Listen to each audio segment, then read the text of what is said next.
Good morning madlang people. Dito nga pa lang kami sa may MRT station at kasama ko yung joggers ko. Ayun po, may followers po ako sa likod.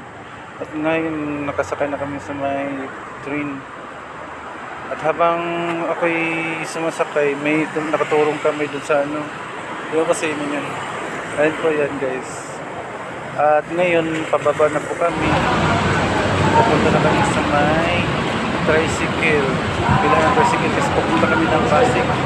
Ganyan nga, sasamahan ko si Yorks ko para mabitbit mo lang yung mabitbit mo ang kaya ang guys, diba ang ganda, grabe guys.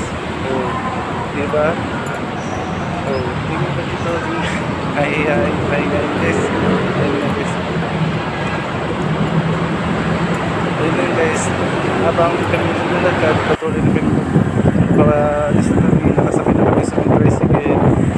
Ayun, pupunta na kami sa station, sa office nila para makuha yung carry. Yun, ang gaganda ng building guys, grabe. Wow, sabi ko, sana man lang dito man lang ako makatira sa may Pasig, kaso lang mamahal lang buka dito. Pero sana dami kasi mga pabili ka dito guys, pwede mong ano, pasundan. Ayun guys, nakikita mo yung walang hotel sa Belzing. Ayun, dyan kami sa likod niyan, sa may McDo. Yan po kasi yung office niya.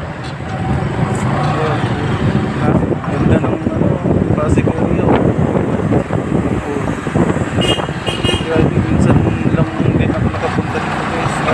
Magagandang talaga ako sa Pasig area.